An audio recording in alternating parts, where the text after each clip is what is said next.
Gérald, je pense que tu as peur.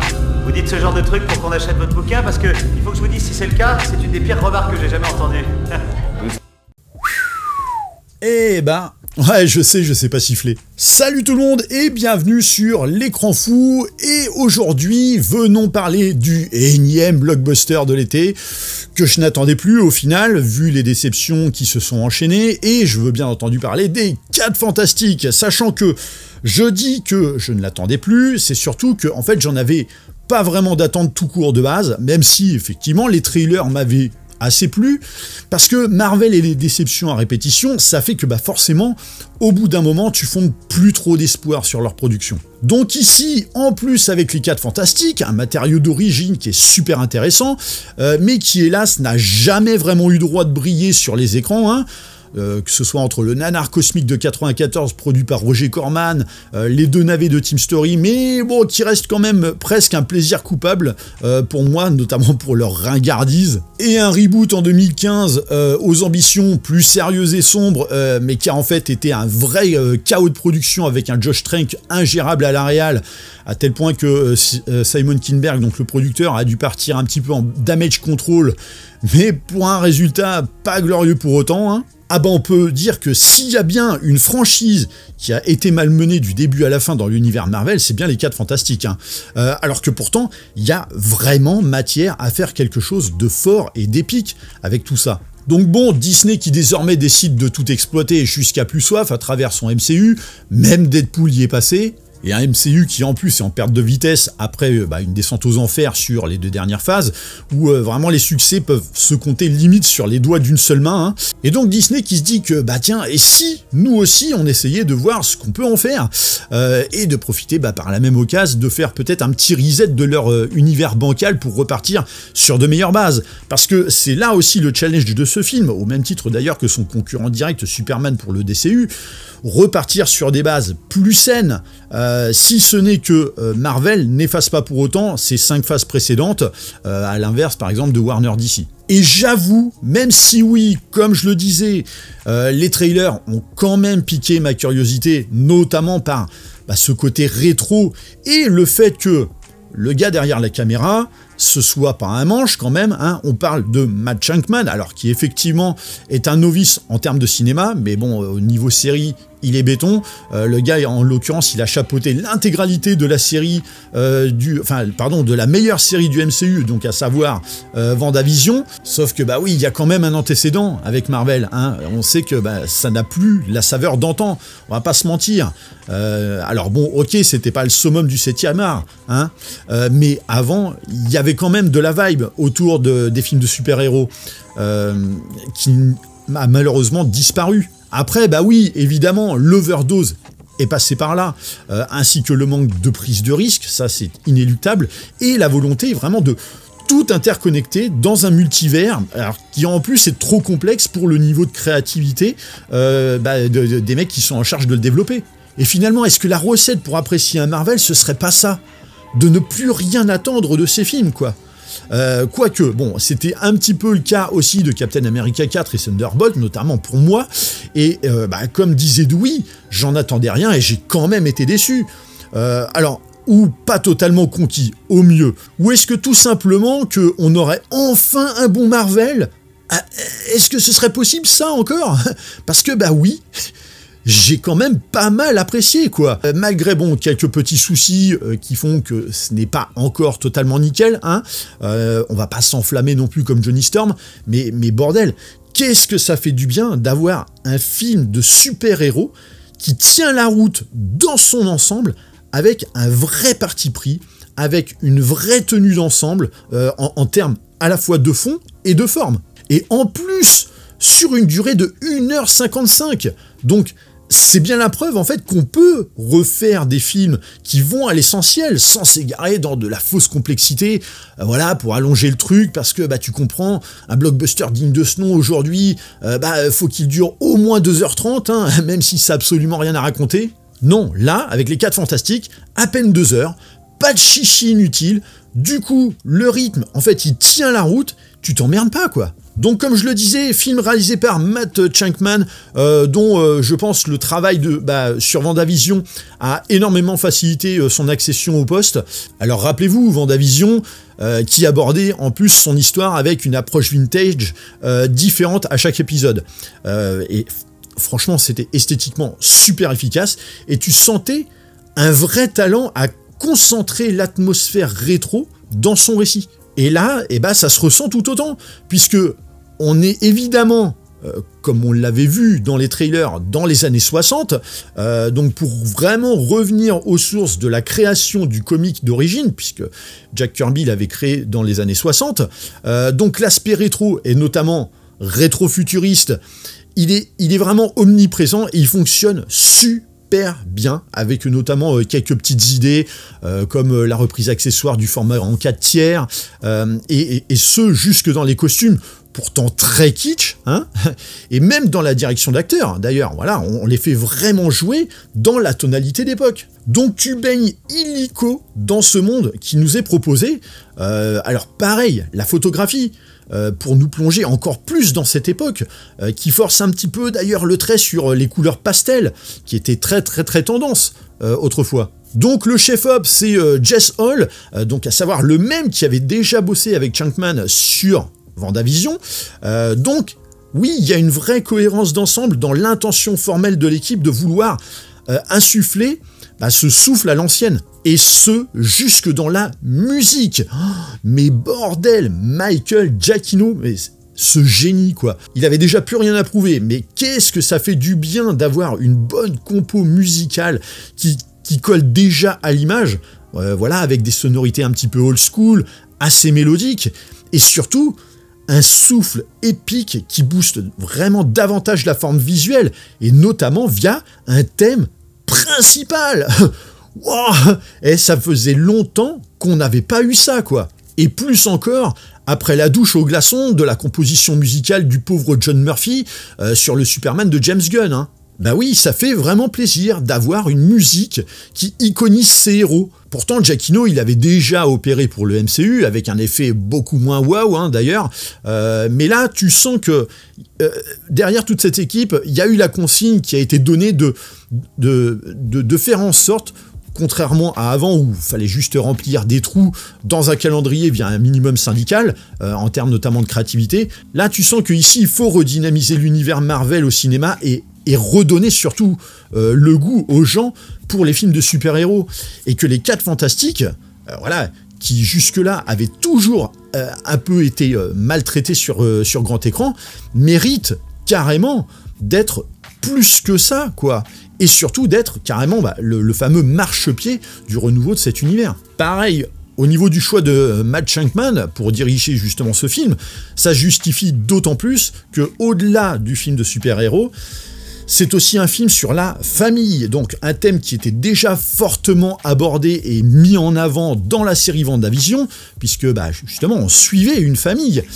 donc avec ici vraiment cette volonté de remettre la part d'humanité de ces puissants personnages super-héroïques, qui à force outrepassaient carrément leur côté rockstar.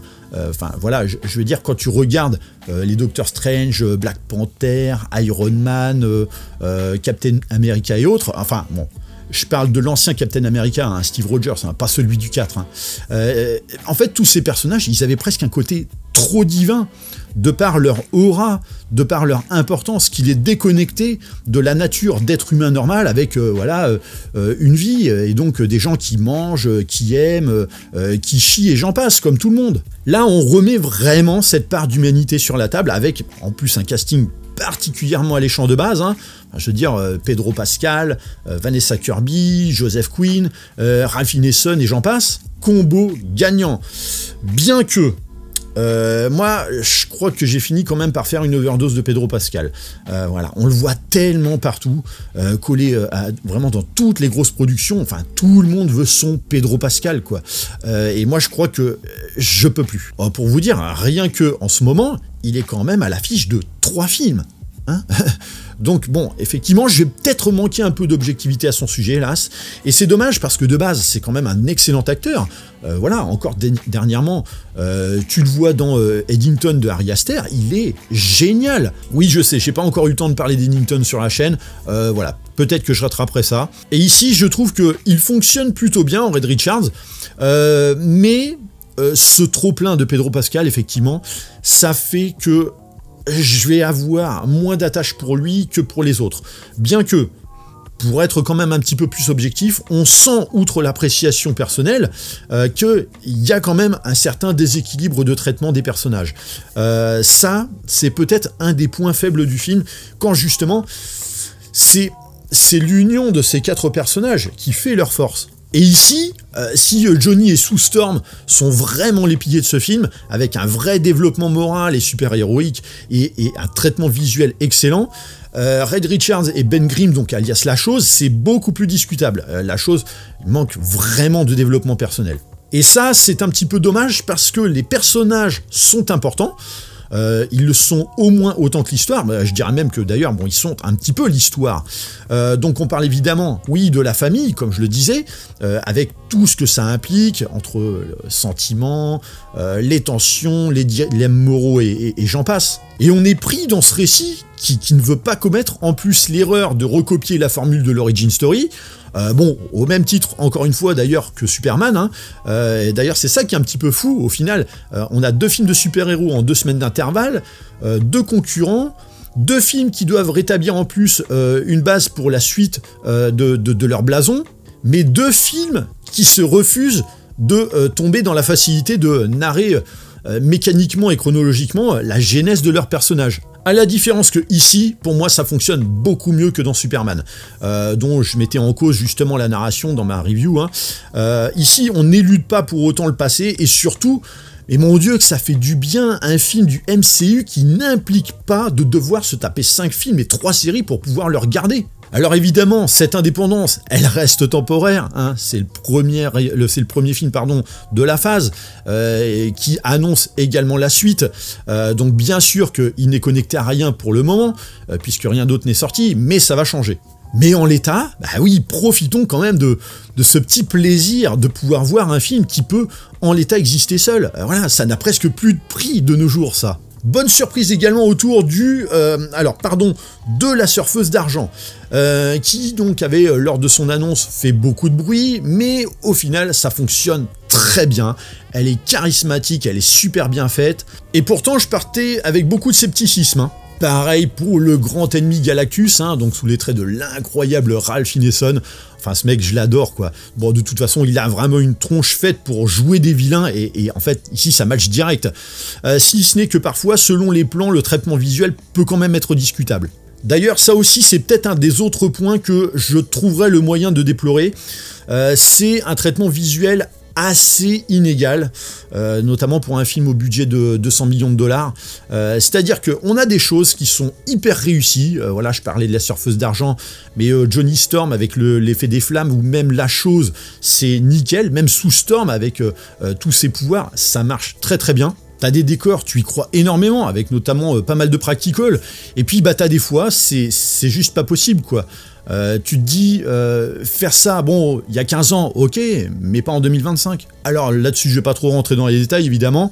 Et le dernier problème que j'aurais avec le film, c'est son dénouement qui est peut-être un petit peu fastoche et bordélique, et qui n'est pas assez, là encore, à la hauteur de ce qu'on aurait pu espérer de cette lutte entre les 4 fantastiques et l'un des plus grands méchants du MCU, même si bon, je vais tempérer, on se doute bien que c'est pas définitif, hein, surtout vu la fin, et ce malgré le côté tragique qui est amené justement dans cette situation, et malgré le fait que ce final, il dynamite énormément les attentes qui avaient fuité notamment sur les réseaux sociaux à cause des spéculations en tout genre, ou encore de la scène post-générique de Thunderbolt qui laissait présager, mais carrément tout autre chose. Donc là, il y a quand même un effet de surprise, mais qui est pas folle dingo. Ah, et sinon, bon, vu qu'on évoquait justement la scène post-générique de Thunderbolt, donc ici on en a deux, hein, dont une bon, qui est un petit peu osef, hein, comme d'habitude avec Marvel, maintenant on est rodé, et l'autre qui, effectivement, comme je l'évoquais tout à l'heure, annonce la suite des événements, hein, pour la continuation de la phase 6, mais de manière peut-être un petit peu indigente à mon goût. Voilà, ils auraient pu faire un effet gros point dans ta gueule, mais ils sont pas aller au bout du truc, voilà.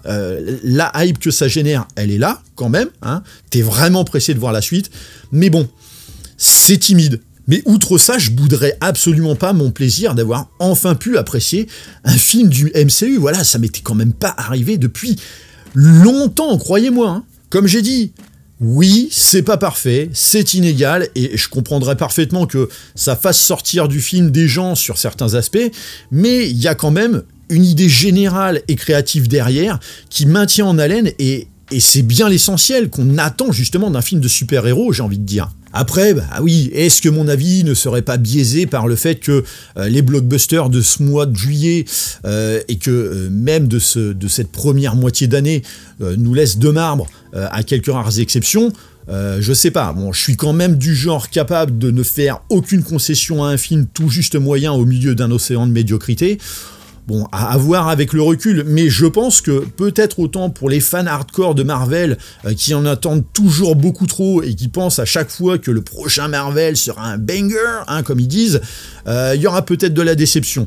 Mais globalement, voilà, quand je disais dans ma vidéo sur le box-office de Superman que L'Homme en slip rouge risque de déchanter avec la sortie de ce film, ça peut vraiment être le cas. Et surtout, ça peut être l'élan dont Marvel avait véritablement besoin pour se recentrer, là où le spectateur lambda se sent de plus en plus désabusé, notamment en termes de blockbuster, et en particulier sur le thème des super-héros. Mais en l'état, ça passe parfaitement chez moi, c'est pas le film de l'année, certes, mais ça fait très bien le café, comme on dit. C'est pourquoi j'attribue à ce film la note de 3,5 sur 5, on était quand même pas loin de lui attribuer un 4, mais bon, on va rester quand même raisonnable, surtout au vu des défauts, en dépit de la qualité globale. Non mais c'est vrai, si vous me sortez que des Marvel comme ça, moi ça me va très bien. J'ai pas besoin qu'on parte dans des multivers, des trucs ultra complexes. Juste ça, moi, c'est suffisant. Voilà, j'en ai terminé pour cette review. Pour le jeu de la réplique, c'était sur la vidéo du box-office concernant Superman. Il fallait trouver le verdict sorti en 1982 et réalisé par Sidney Lumet. Voilà, n'hésitez pas dans les commentaires à me laisser un petit peu votre avis concernant ce film. Comment sont, vous, personnellement, vos appréhensions vis-à-vis de Marvel? Est-ce que vous y croyez encore? Vous leur donnez un petit peu d'espoir, justement, une petite dernière chance, malgré des années, et puis des films et des films et des séries qui nous ont amené de déception à de nouvelles déceptions encore et toujours. Voilà, dites-moi un petit peu ce que vous ressentez par rapport à tout ça. Est-ce que pour vous, ce 4 Fantastique est voué à redynamiser le MCU? Pareil, quel est, selon votre point de vue, par rapport notamment à la vidéo que j'avais fait sur le box-office de Superman, comment vous ressentez l'arrivée de ce film pour justement le Superman de James Gunn? Est-ce que ça risque pas de sonner la fin du match pour le DC Universe en termes de box-office? Voilà, dites-moi tout ça dans les coms. Bien sûr, pensez à liker et partager la vidéo. Pensez à vous abonner à la chaîne de manière à vous tenir informé des prochains contenus. Et moi, comme d'habitude, je vous dis à très bientôt pour une prochaine vidéo. Allez, bye!